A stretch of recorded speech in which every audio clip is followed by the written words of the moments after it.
लेकिन अब इस बीच जो एक खबर है, ये बेहद कान खड़े करने वाली खबर है अमेरिका के लिए। ये जो नानचांग 101 शिप है डिस्ट्रॉयर चाइना का, देखिए ये 13,000 टन से ज्यादा का वजन इस शिप का है। यानी देखिए बेहद भारी भरकम शिप है ये। और ये सबसे ज्यादा बताया जाता है कि डेडली जो है वो युद्धपोतों में से, डिस्ट्रॉयर्स में से एक है। और 112 वर्टिकल लॉन्च सेल से लेस है। देखिए इसमें 112 वर्टिकल लॉन्च सेल्स हैं। मैं आपको आसान भाषा में समझाऊं कि ये वर्टिकल लॉन्च सेल्स क्या होते हैं। किसी भी जहाज में जो डिस्ट्रॉयर्स होते हैं उसमें जो मिसाइल्स फायर होती है, देखिए जहाज में से वर्टिकल मिसाइल्स निकलती हैं जो कि सीधा शिप से लॉन्च होती है। उसको लॉन्च करने के लिए जो पाइप के आकार का पोर्शन होता है जिससे मिसाइल निकलती है, इसे ये कहलाए जाते हैं वर्टिकल लॉन्च सेल्स। यानी कि इनके अंदर मिसाइल्स होती है और आपने जैसी बटन दबाया तो मिसाइल उस पाइप जैसी चीज होती है उसके अंदर से निकल जाएंगे। ये कहलाते हैं vertical launch cells. 112 vertical launch cells हैं इसमें। यानी आप देखिए ये अच्छा खासा एक भारी भरकम डिस्ट्रॉयर है। इसमें लंबी दूरी की मिसाइल्स हैं जो समुद्र में वार कर सकती हैं, हवा में हमले कर सकती है, और इसके अलावा अलग अलग कॉन्टिनेंट है उस पर भी, यानी जमीन पर भी हमले कर सकती है।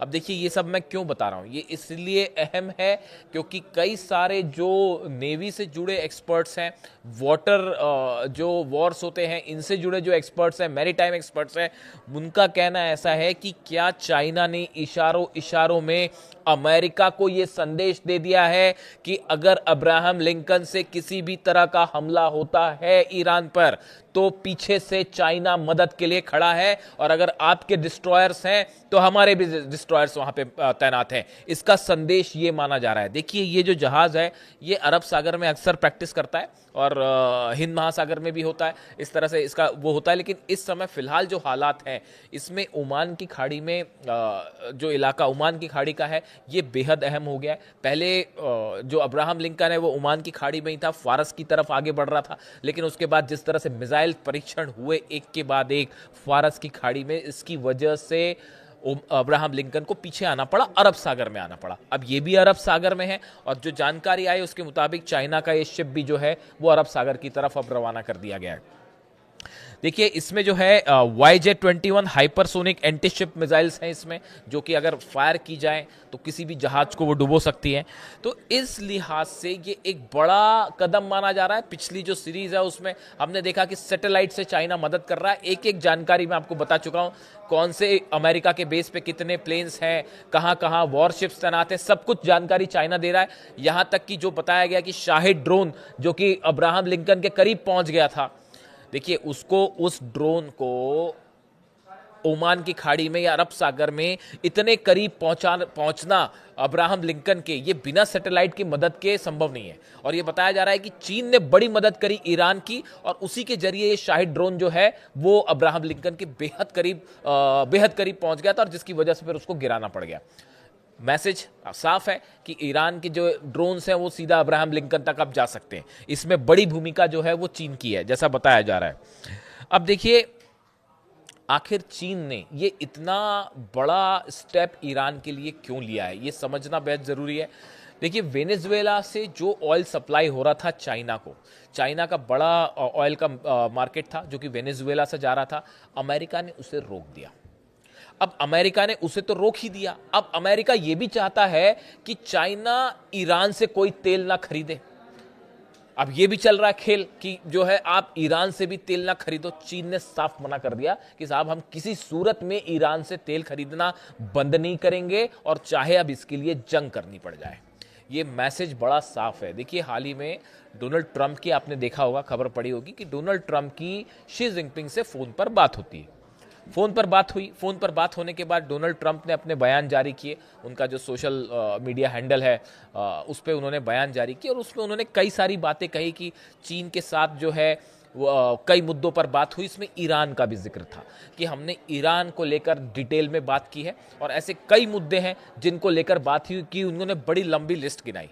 लेकिन उसके बाद चीन की तरफ से, जो चीन का मुखपत्र है ऑफिशियल, उसकी उसमें जो बयान आया या चीन की तरफ से ये कहा गया कि अमेरिका के साथ या डोनाल्ड ट्रंप के साथ इन मुद्दों पर बहुत ज्यादा विस्तार से बात नहीं हुई है, और ना ही जो उन्होंने लिस्ट गिनाई इसमें कई मुद्दे ऐसे हैं जिन पर चीन ने कहा कि कोई बात नहीं। यानी एक प्रकार से ट्रंप के जो दावे थे उनका बड़ा खंडन किया चाइना ने अपने बयान में। अब देखिए, सवाल यह है कि आखिर फारस की खाड़ी और ईरान, ये दोनों चीन के लिए इतने इंपॉर्टेंट क्यों हैं? उसकी बड़ी वजह है कि चीन का 50% ऑयल जो है वो फारस की खाड़ी से आता है, और यही वजह है चीन ये चाहता है कि किसी भी सूरत में फारस की खाड़ी में हालात ना बिगड़े, शांति रहे, तो बिजनेस अच्छे से चल सकता है, तेल का व्यापार चल सकता है। और अगर हालात खराब होते हैं तो पूरी शक्ति के साथ मदद की जाए ईरान की, ताकि ईरान में किसी तरह का सत्ता परिवर्तन ना हो। एक तो देखिए, चाइना जो है वो मजबूती से अली खामेनी साहब के साथ खड़ा हुआ है। उसकी बड़ी वजह है कि वो चीन नहीं चाहता कि ईरान में सत्ता परिवर्तन हो, क्योंकि जो है वरना ऑयल सप्लाई मुश्किल में पड़ सकती है, जैसे कि वेनेजुएला में हुआ वैसे ही। इसीलिए चाइना ने अपने एंटी शिप मिसाइल्स भेजे ईरान के पास, और खास तौर पर फारस की खाड़ी में जो एग्रेसिव पोस्चर लिया ईरान ने, और लगातार जो मिसाइल्स फायर की गई, ड्रिल्स की गई, उसमें कई बैलिस्टिक मिसाइल्स के टेस्ट हुए। यानी ऐसा कोई दिन नहीं गया जिस दिन फारस की खाड़ी में जो है वो ईरान ने कोई मिसाइल न दागी हो। इसका नतीजा ये है कि अमेरिकन नेवी को ये रिक्वेस्ट करनी पड़ी कि भाई आप मिसाइल दाग रहे हैं, टेस्ट कर रहे हैं, जरा संभल के कीजिए, हमारे किसी जहाज पर न गिर जाए। सेंटकॉम की तरफ से इस तरह की जो है बयान आए। अब देखिए, ये इसी का नतीजा है कि फारस की खाड़ी को लेकर चाइना जो है वो मजबूती से खड़ा है ईरान के साथ, और ना सिर्फ उसने एंटीशिप मिसाइल्स दी, अब डिस्ट्रॉयर्स भी भेज दिया, जिसका मैंने जिक्र किया, नानचांग। बातचीत फेल हो चुकी है, भले अगले दौर की बातचीत हो, फिर एक कोई लोकेशन तय हो जाए, लेकिन ये सब जान रहे हैं, पूरी दुनिया इस बात को जान रही है, अमेरिका के अखबारों से लेकर मिडिल ईस्ट के अखबारों तक, और ईरान के लोग भी समझ रहे हैं, अमेरिका के लोग भी समझ रहे हैं, पूरी दुनिया समझ रही है कि अमेरिका और ईरान के बीच किसी भी तरह की डील या समझौता होना इम्पॉसिबल सा लग रहा है, असंभव लग रहा है। ईरान किसी सूरत में अपना न्यूक्लियर एनरिचमेंट का अधिकार नहीं छोड़ेगा, साफ कह चुका है। मिसाइल प्रोग्राम पर बात करने को तैयार नहीं है। जो प्रॉक्सीज हैं उनको भी मदद करने, उनको भी जो अमेरिका ने कहा कि आप इनकी मदद छोड़ दीजिए, ईरान इसके लिए तैयार नहीं। ईरान ने साफ कहा है कि हम हिजबुल्लाह के साथ खड़े। तो ऐसी सूरत में अब बातचीत हो तो किस मुद्दे पर बातचीत हो और कैसे किसी आप सॉल्यूशन तक पहुंचे, कोई सवाल ही नहीं है उसका कोई नतीजा निकलने का। इस सूरत में ये फिर से एक बार हालात जो हैं वो पिछले 24 घंटों में जंग की तरफ बढ़ गए हैं। जो बातें चल रही थी कि किसी तरह की बातचीत होगी, देखिए अमेरिका की तरफ से कोई बयान नहीं आया। जो बातचीत हुई मस्कट में, उसको लेकर सबकी नजरें थी कि अमेरिका क्या कहता है। अब्बास अराक्ची साहब जो विदेश मंत्री, उनकी तरफ से बयान आया, उन्होंने कहा हमने पॉजिटिव माहौल में बात की है, हमने अपनी बात सामने रख दी कि सिर्फ हम न्यूक्लियर मुद्दे पे बातचीत करेंगे और हम किसी मुद्दे पे बात नहीं करेंगे, और उन्होंने एक खुले दिल से अपनी बात सामने रख दी। ईरान ने हमेशा ऐसे ही किया है कि जो कह रहा है वही करता है ईरान, और वही बात सामने भी रखी। लेकिन अभी तक अमेरिका की तरफ से कोई रिएक्शन नहीं आया, बल्कि हुआ ये कि जैसे ही बातचीत खत्म हुई, डोनाल्ड ट्रंप की तरफ से आदेश आ गए और उन्होंने जो भी ईरान के साथ बिजनेस कर रहे हैं उन पर 25% टैरिफ लगा दिया। ये इस बात का प्रमाण है कि भाई साहब ये बातचीत जो है फेल हो चुकी है। अब ये एक प्रकार से इसको अनाउंसमेंट माना गया कि जैसी अगर बातचीत सफल होती दिखाई देती तो ट्रंप कतई टैरिफ की बात नहीं करते ईरान पे। इसीलिए एक्सपर्ट से मान के चल रहे हैं कि वो पहले से ये कहा जा रहा था कि डील किसी नतीजे पे नहीं पहुंचे।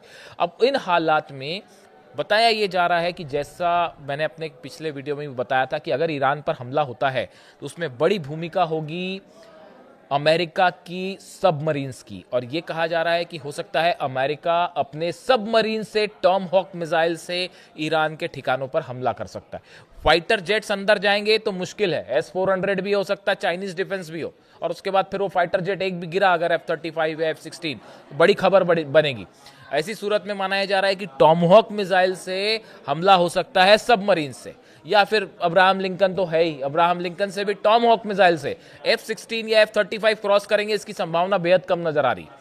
तो अब मिसाइल से हमला होता है, इस सूरत में समंदर में बड़ी जंग हो सकती है। और यही वजह है जो चीन ने जो एंटी शिप मिसाइल्स भेजे कार्गो जेट से, चाइना ने अपना जो है नानचांग भेज दिया है 101 मदद के लिए। कई और चीन के डिस्ट्रॉयर्स जो प्रैक्टिस करने साउथ अफ्रीका गए थे वो अभी वापस ही नहीं पहुंचे हैं, वो रास्ते में मंडरा रहे हैं। ये भी देखिए, रूस और चीन दोनों की ईरान के साथ बड़ी जो एक्सरसाइज हुई साउथ अफ्रीका में, उसके बाद जो डिस्ट्रॉयर्स वहां गए थे प्रैक्टिस के लिए, वो अभी वापस नहीं पहुंचे, वो रास्ते में ही है। उनको चाइना और रशिया दोनों ने रास्ते में रखा है कि भाई ज़रूरत पड़ जाए तो जो है वो अगर जंग हो जाती है तो इस बार मदद की जाए ईरान की, ये फैसला हो चुका है। इस सूरत में चीन और रूस दोनों मजबूती के साथ खड़े हैं और इसीलिए कहा जा रहा है कि इस बार जंग हुई तो ये जंग जो है पूरे मिडिल ईस्ट से एक बड़े युद्ध की शुरुआत होगी। अब इससे जुड़ा जो भी अपडेट होगा मैं आप तक पहुंचाऊंगा। वीडियो कैसा लगा कमेंट करके बताइए। Thank you so much.